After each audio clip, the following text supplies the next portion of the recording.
Assalamualaikum warahmatullahi wabarakatuh. Selamat pagi, selamat siang, selamat sore. Berjumpa kembali pada pembelajaran PKWU.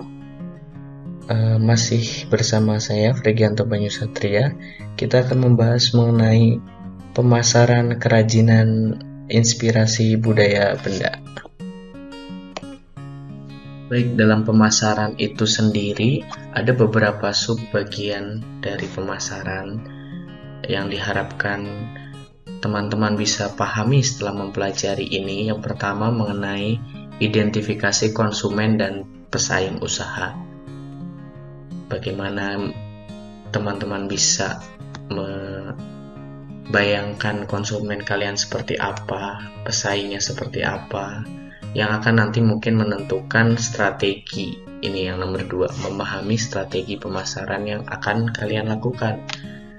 Setelah memahami strategi pemasarannya, teman-teman diharapkan bisa menyusun rencana pemasaran hasil produksi. Nah, pada action terakhirnya setelah disusun rencananya, nanti kawan-kawan akan menentukan dan mengidentifikasi berbagai media pemasaran yang bisa digunakan untuk menjual produk kalian.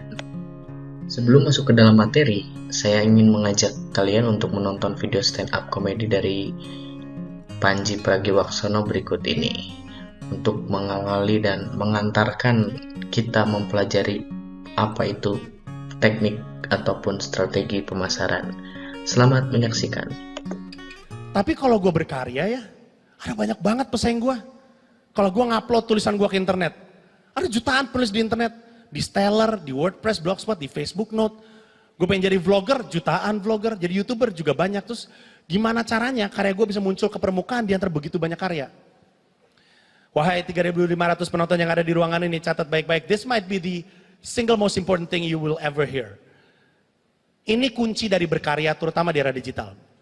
Sedikit lebih baik, sedikit lebih beda, lebih baik daripada sedikit lebih baik. Gue ulang. Sedikit lebih beda, lebih baik daripada sedikit lebih baik. Kalau lu bikin karya nih, terus bedanya cuma lebih baik dikit, orang nggak akan notice. Tapi kalau beda, orang akan, ih apaan nih kok beda gitu. Gue mencontoh ya, iPod. Waktu iPod keluar pertama kali, it's hardly revolutionary sebenarnya. Karena udah ada alat pemutar musik digital sebelumnya. Sony udah pernah bikin, Samsung udah pernah bikin, bahkan produsen Cina udah ngeluarin MP3 player, ya kan? Tapi ada satu hal yang iPod lakuin yang beda sehingga menarik perhatian orang. Untuk pertama kalinya, ada sebuah produsen yang memutuskan untuk earplug-nya dibikin warnanya putih.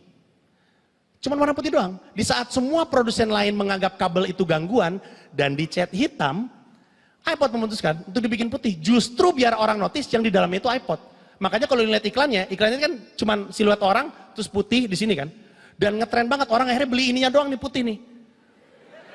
Iya, ditaruh ke sini. Supaya orang mikir itu iPod, padahal Jiangchong merek Cina apa gitu di sini nih.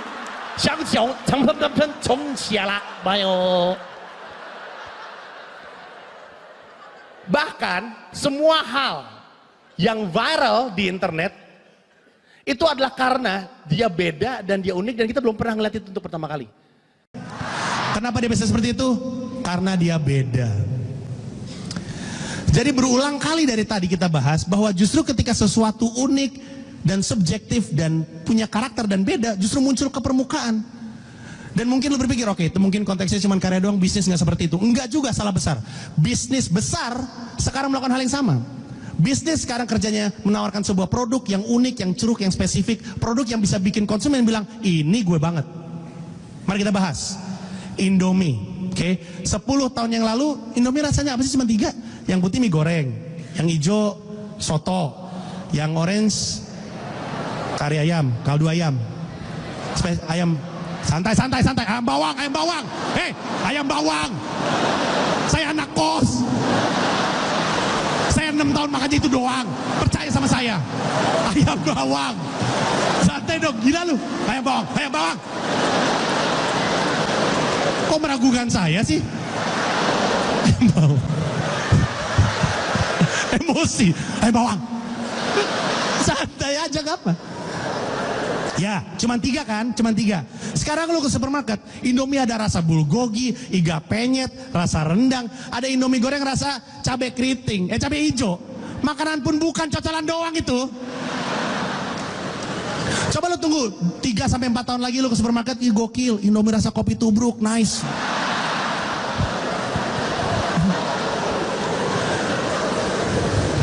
Lagi. Es krim.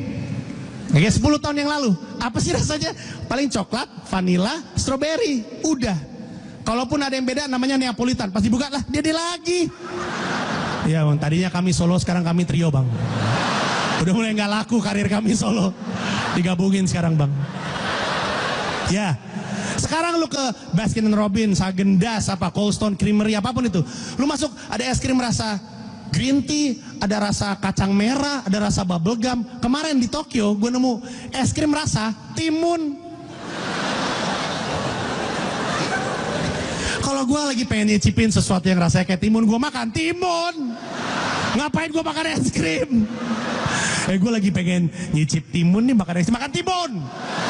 Bonteng, lo makan bonteng. Es krim. Fotografer gue kemarin ke Bali, si Pio ke Bali, nemu es krim rasa daun kemangi.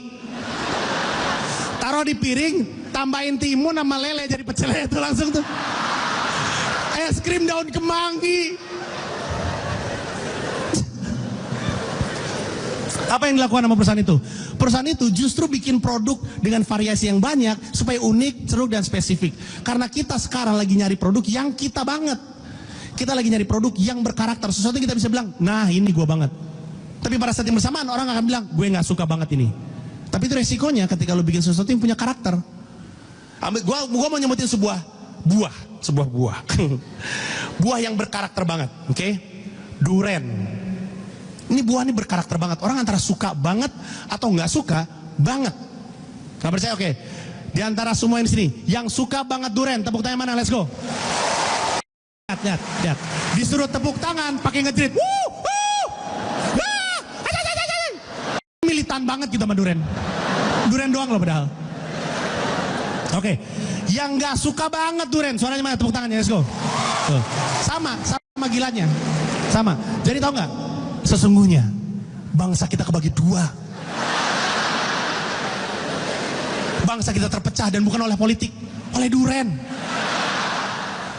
Orang yang suka banget duren, itu semua wujud duren disikat sama dia. Pancake duren, ice cream duren, roti duren, kalau ada Indomie rasa duren disikat juga sama dia. Ya, lu tau kan gue suka banget duren ya. Lu tau gak kalau di hotel, kalau naik lift suka ada gambar duren dicoret? Gue suka tersinggung loh. Nggak, ini maksudnya apa nih, hah? Apa? Duren tuh enak, apa maksudnya nih? Emosi jiwa. Gue suka duren. Sebaliknya, apa produk yang gak ada karakternya? Produk yang gak ngasih lu ikatan emosional gitu. Sendal swap. Itu adalah salah satu produk paling gak punya karakter. Udah sendal aja gitu. Siapa yang secara emosional terikat sama sendal swap? Siapa yang kalau habis Jumatan sendal swallow-nya hilang, terus dia langsung pulang ke rumah terus meratap di jendela gitu?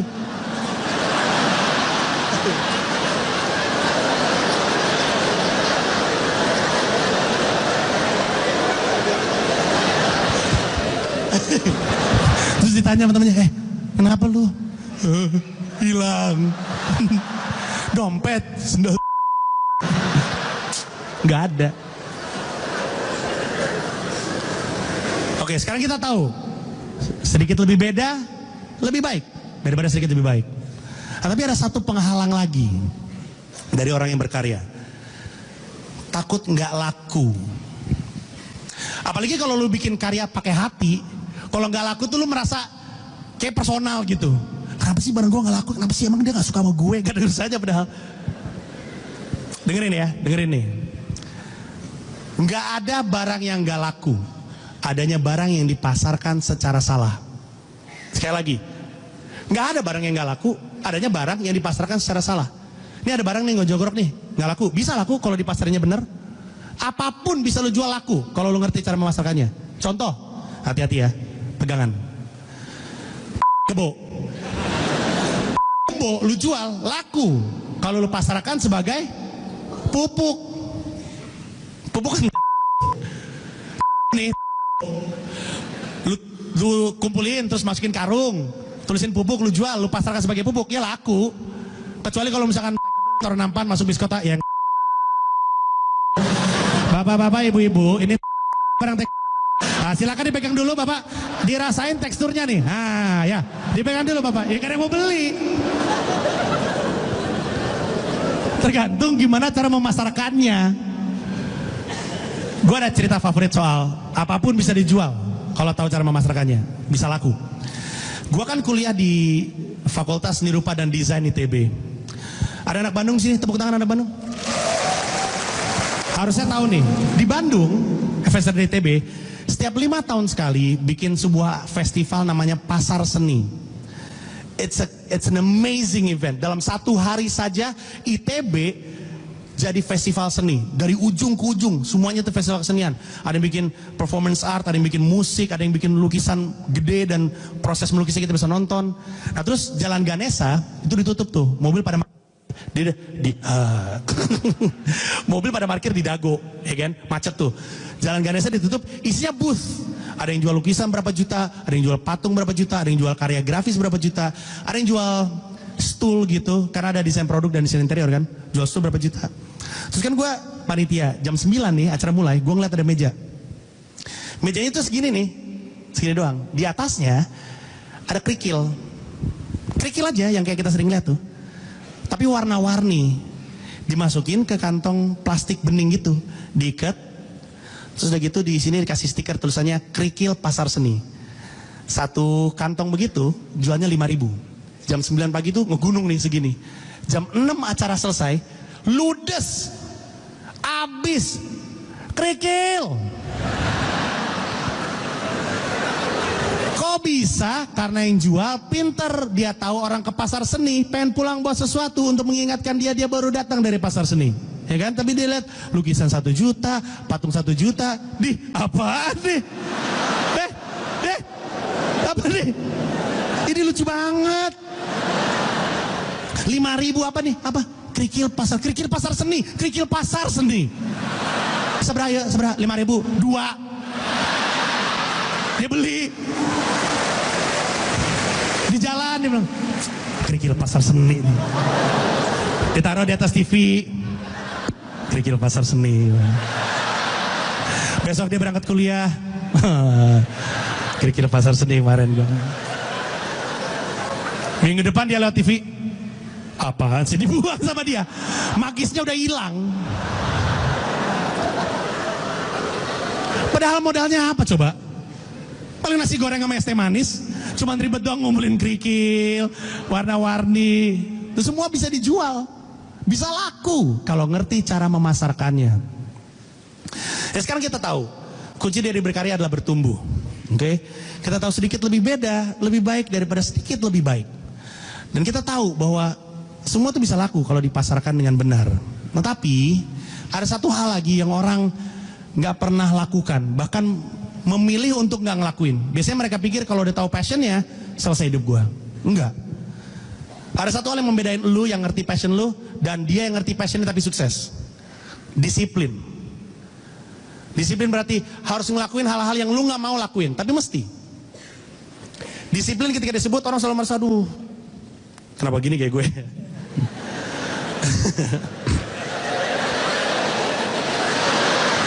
Disiplin itu kesannya mengekang, sebaliknya justru membebaskan. Kalau disiplin melakukan sesuatu, kelak lu akan bebas ngerjain apapun. Kayak contohnya gue, dulu kalau gue disiplin ngaji, sekarang gue bisa dengan bebas mereka ngaji dengan benar. Arab gundul gue sikat tuh, gue baca tuh.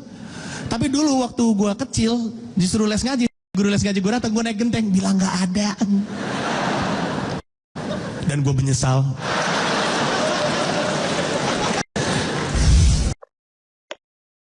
Bagaimana menurut kalian setelah menonton video tersebut? Stand up-nya lucu nggak? Selain lucu, tentunya ada pembelajaran-pembelajaran yang menurut saya itu berkaitan dengan pelajaran kita di PKWU, terutama bagian bagaimana kita menciptakan sebuah karya ataupun produk dan bagaimana memasarkannya. Bagi kalian yang suka stand up comedy, dan ingin berstand up komedi, kalian bisa nih belajar ke Mas Panji Pragiwaksono yang sukses dalam berstand up dan baik dalam melakukan personal branding sehingga dia bisa dikenal sebagai komedian atau stand up komedian yang unik dan memiliki pasar tersendiri. Tentu saja apa yang disampaikan Panji dalam stand up-nya itu berupa opini pribadinya mengenai bagaimana sih menciptakan sebuah produk dan bagaimana memasarkannya. Nah, kalian boleh setuju, kalian juga boleh tidak setuju. Bisa jadi apa yang dikatakan Panji itu benar, bisa jadi juga mungkin kurang tepat. Oleh karena itu, mari kita pelajari bersama apa sih dan bagaimana strategi pemasaran itu dilakukan. Kita mulai dari membahas apa sih sebenarnya pemasaran atau marketing itu. Di buku kalian atau di modul yang mungkin kalian miliki, di situ ada berbagai macam definisi atau arti dari pemasaran. Yang kadang kalau kita secara awam mendengar kata pemasaran atau marketing itu mempersempitnya menjadi kegiatan berjualan, menawarkan barang kita pada orang lain. Namun ternyata pemasaran itu tidak sesempit itu, teman-teman. Ada beberapa hal kegiatan yang termasuk ke dalam pemasaran. Kita lihat ada apa saja di sini. Pertama, memilih dan mengembangkan barang atau jasa yang bisa memuaskan konsumen itu juga merupakan salah satu ruang lingkup pemasaran atau marketing. Jadi ketika kita sudah jalan, perusahaan kita sudah jalan, lalu kita ingin membuat produk baru, nah kita bisa menjaringnya dari pasar yang sudah kita miliki.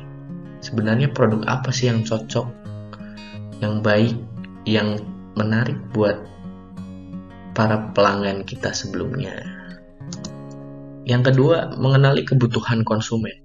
Ini penting, karena ketika kita mengenali kebutuhan ataupun keinginan ataupun cuma sekedar keisengan konsumen, ketika kita bisa jeli melihat itu, tentunya kita bisa menyediakan apa yang mereka butuhkan atau inginkan sehingga mereka membeli produk itu dari kita. Yang ketiga adalah promosi kepada konsumen. Bagaimana kita mengenalkan produk kita kepada konsumen, membuat mereka akrab dengan produk kita. Seperti yang kalau kalian sering lihat, kalau kalian keluar rumah menuju sekolah saja, coba kalian hitung ada berapa iklan yang kalian lewati, entah itu berupa baliho ataupun iklan di papan iklan ataupun spanduk-spanduk di jalan. Itu sangat banyak sekali iklan yang tujuannya adalah mengenalkan produk atau mengenalkan brandnya kepada konsumen. Yang keempat yaitu menentukan harga yang layak. Harga yang layak itu artinya yang kita tidak rugi, kita memiliki keuntungan, tetapi harganya masih bisa dijangkau oleh konsumen kita dan nilai yang diberikan dari produk kita sesuai dengan harga itu. Selanjutnya adalah mendistribusikan produk. Bagaimana cara distribusinya? Apakah langsung diantarkan oleh kita, atau misalkan ketika kita menjualnya menggunakan platform-platform digital, itu sudah ada jasa kirim di sini. Sekarang sudah banyak sekali jasa kirim yang bisa menggunakan itu, atau memang kita membutuhkan pihak ketiga yang kerjasama secara rutin mengantarkan produk kita. Dan yang terakhir adalah memperoleh keuntungan dan hubungan jangka panjang. Jadi strategi ini tidak hanya untuk menarik pembeli sekali beli. Kalau bisa, strategi yang kita gunakan itu membuat dia kembali membeli produk yang sama atau produk yang akan kita keluarkan selanjutnya. Sebenarnya berbicara marketing itu banyak sekali strateginya, banyak sekali juga ilmunya dan pendekatan yang berbeda-beda, karena memang marketing itu selain menggunakan ilmu itu juga menurut saya adalah sebuah seni, bagaimana kita mencari yang cocok. Cuma saya ambilkan yang paling sederhana saja, dan juga di buku juga ada selepas itu mungkin kalian bisa mempelajari, kalau kalian memang tertarik di dunia marketing ataupun berwirausaha, kalian bisa mempelajari itu lebih dalam dari berbagai macam buku, ataupun di YouTube juga sudah banyak tentang berkaitan dengan marketing, dan juga apalagi digital marketing yang di zaman sekarang. Nah, yang akan kita bahas adalah cara marketing yang sederhana saja. Yang pertama harus kita lakukan yaitu melakukan identifikasi konsumen. Nah, apa sih sebelum diidentifikasi kita harus tahu dulu nih apa itu konsumen itu sih sebenarnya. Kalau menurut Undang-Undang Nomor 8 Tahun 1999 tentang Perlindungan Konsumen dalam Pasal 1, konsumen adalah setiap orang yang memakai barang dan atau jasa yang tersedia dalam masyarakat, baik bagi kepentingan sendiri, keluarga, atau orang lain. Jadi, setiap individu yang menggunakan barang atau jasa itu ya konsumen. Kalau kaitannya dengan strategi marketing kita ya berarti setiap individu atau setiap orang yang memakai atau membeli barang atau jasa yang kita berikan. Untuk melakukan identifikasi terhadap konsumen kita bisa menggunakan segmentasi pasar. Kenapa segmentasi pasar perlu digunakan? Pertama, karena kita tidak bisa melayani semua calon konsumen kita. Kita pasti terbatas, entah karena modal kita, entah jumlah produk kita, atau kita tidak bisa menjangkau konsumen-konsumen yang ada di luar kota kita, dan sebagainya. Banyak keterbatasan lah, sehingga kita tidak bisa melayani semua calon konsumen. Kita harus memilih nih calon konsumen kita yang paling potensial tuh yang mana. Yang kedua, menghemat waktu, tenaga, dan biaya. Ketika kita sudah memilih konsumen yang paling mungkin dan paling tepat untuk membeli produk kita, tentunya kita akan menghemat waktu, tenaga, biaya untuk kita promosi, untuk kita menyebarkan, mengenalkan produk kita, dan menunggu juga untuk produk kita terbeli ketika kita sudah tahu tepat sasaran siapa yang akan kita incar sebagai konsumen kita. Lalu yang ketiga adalah mengembangkan produk yang cocok dengan konsumen. Dengan menggunakan identifikasi konsumen dan segmentasi pasar itu sendiri, kita bisa mengembangkan produk yang cocok dengan konsumen. Mungkin produk kita sudah ada A nih, tetapi ketika kita melihat konsumen kita ternyata kebanyakan setelah dikaji oleh kita, yang beli adalah pelajar misalkan.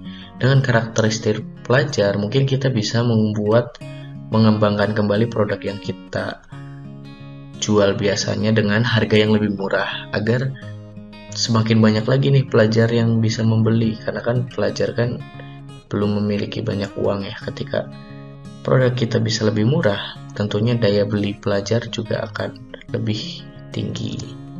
Dan yang terakhir adalah menentukan strategi pemasaran yang tepat. Tentunya dengan kita mengenal konsumen kita, mengidentifikasi konsumen kita bisa menentukan strategi pemasaran yang tepat, media pemasarannya apa, menggunakan apa, langsung atau tidak langsung, kalau tidak langsung menggunakan apa, seperti itu. Sebenarnya dalam melakukan segmentasi pasar dan mengidentifikasi konsumen kita itu bisa menggunakan berbagai macam kriteria.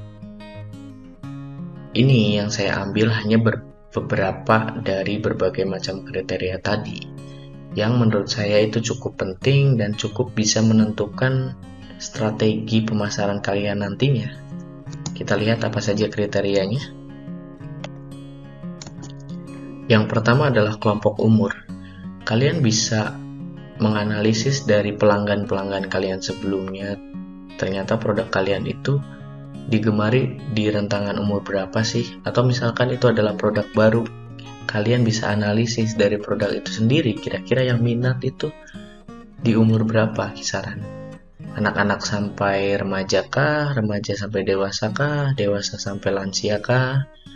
Ketika kalian bisa menganalisis itu, kalian bisa lebih efektif dan lebih efisien dalam menentukan nantinya strategi pemasaran ataupun media pemasaran apa yang akan kalian gunakan.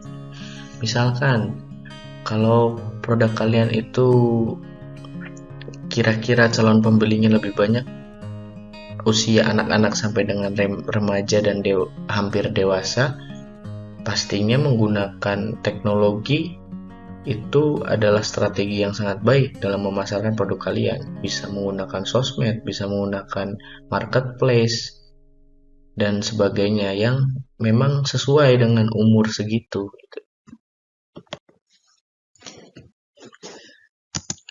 Lalu yang kedua adalah jenis kelamin. Nah, pengelompokan jenis kelamin dalam melihat konsumen kita juga bisa gunakan sebagai strategi kita untuk mempromosikan produk kita. Misalkan kalau yang beli lebih sering perempuan, kita bisa tuh menggunakan strategi menempelkan poster ataupun leaflet tentang produk kita di tempat-tempat yang memang disukai oleh wanita. Atau misalkan produk kita yang sering beli laki-laki, berarti kan kita bisa menentukan juga tuh bagaimana kemasan produk kita ataupun motif dari produk kita yang sesuai dengan kepribadian seorang laki-laki. Lalu yang ketiga adalah wilayah geografis. Kita juga harus bisa memetakan sebenarnya produk kita bisa terbeli hanya di daerah kita saja atau produk kita itu bisa diminati oleh orang di luar daerah kita atau kota kita. Kalau misalkan produk kita diminati oleh orang-orang di sekitar kita saja, berarti kita fokus promosinya gencarkan dan cari pelanggannya di kota kita saja, daerah kita saja. Tetapi kalau produk kita memang ada yang minat dari luar daerah kita tentunya harus menyesuaikan strategi di mana kita juga harus memfasilitasi mereka yang misalkan dari Semarang ingin beli produk kita. Kita harus fasilitasi nih dengan cara apa? Dengan cara kita menjualnya di marketplace, misalkan di Tokopedia ataupun Shopee ataupun Bukalapak dan sebagainya, yang di sana juga disediakan jasa pengiriman. Sekarang sudah sangat banyak tuh yang membantu kita untuk tidak perlu memiliki supir, tidak perlu memiliki mobil. Kita produknya sedikit pun bisa kirim, sangat menguntungkan sekali ini sebenarnya. Dan yang terakhir adalah pendapatan. Nah, untuk pendapatan itu sendiri, tentunya ketika kita sadar produk kita itu terlalu mahal dan jarang pembeli, kita harus lakukan penyesuaian kembali. Apakah yang disesuaikan adalah bahan baku ataupun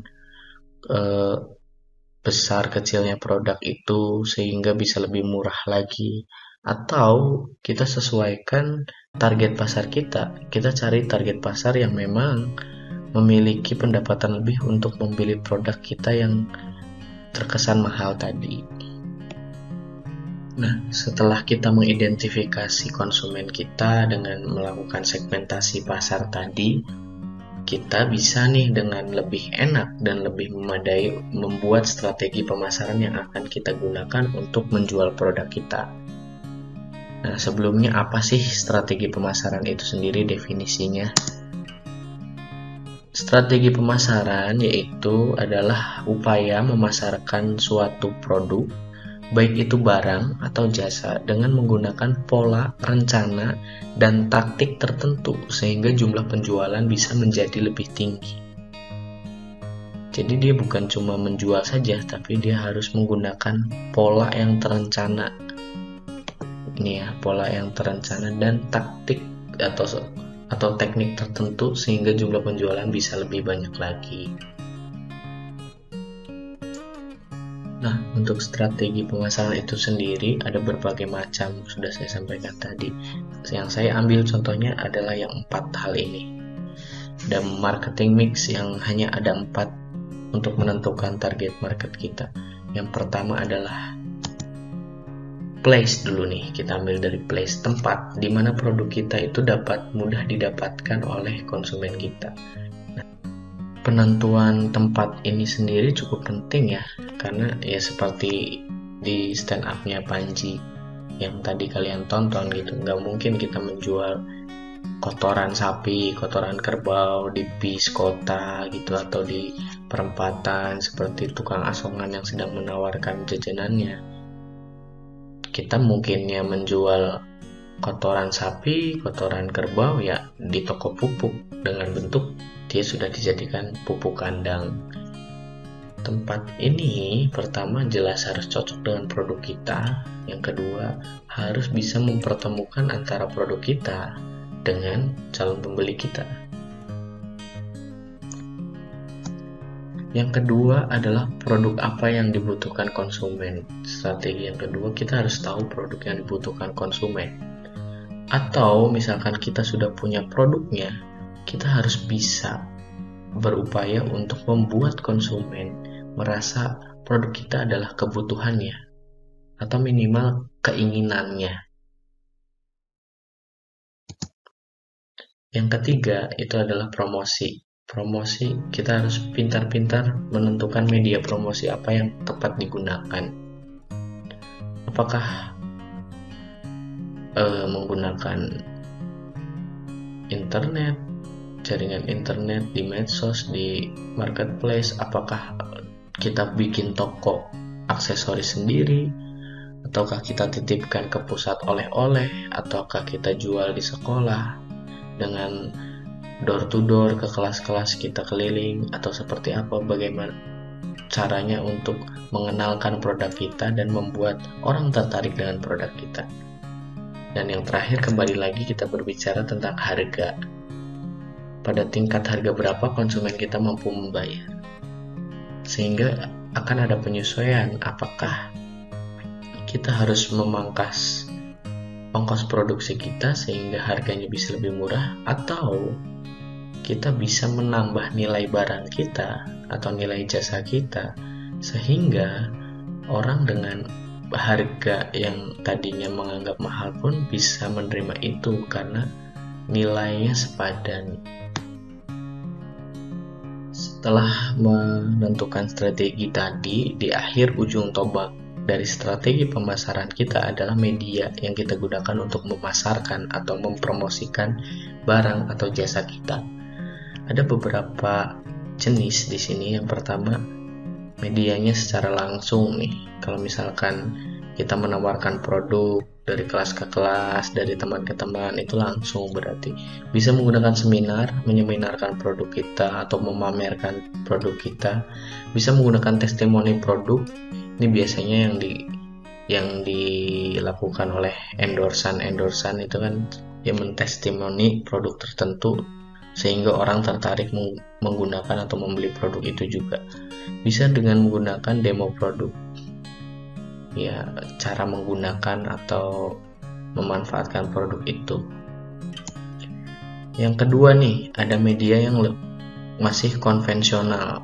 Kalau konvensional itu biasanya iklan di TV, di radio, media cetak, di toko, bikin toko sendiri, baliho di pinggir jalan.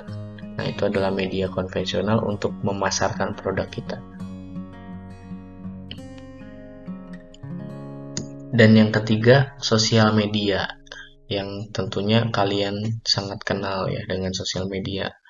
Entah itu bisa melalui Facebook, Instagram, TikTok, YouTube, yang bisa menarik banyak perhatian orang. Kalau bisa menjadi trending topik ataupun viral produk kita, itu pasti semakin akan membuat produk kita lebih dikenal lagi dan bahkan mungkin dibeli oleh orang. Dan yang terakhir adalah marketplace. Entah itu bisa Tokopedia, Shopee, Amazon, Bukalapak, dan sebagainya. Marketplace ini ya ada hanya di era teknologi ini ya, dimana tempat menjual suatu barang biasanya kan di toko gitu, kita harus sediain toko, atau di pasar atau di supermarket yang ada lokasinya. Sedangkan marketplace sendiri ini terobosan terbaru di mana kita di kos-kosan atau di rumah saja yang tidak punya kantor, tidak punya tempat produksi, bisa membuat barang, ditawarkan dengan internet, dikirim, dijual, ada yang beli gitu. Nah, dari berbagai macam media ini kalian bisa gunakan, tentunya sesuai dengan strategi yang kalian rencanakan. Baik, cukup sampai di sini dulu pembelajaran hari ini. Tentunya ketika ada yang ingin ditanyakan, silahkan didiskusikan dengan saya, bisa melalui WhatsApp atau bisa langsung ditanyakan ketika kita berjumpa kembali di sekolah. Terima kasih banyak atas perhatiannya, kurang lebihnya mohon maaf. Akhir kata sekian, Assalamualaikum warahmatullahi wabarakatuh.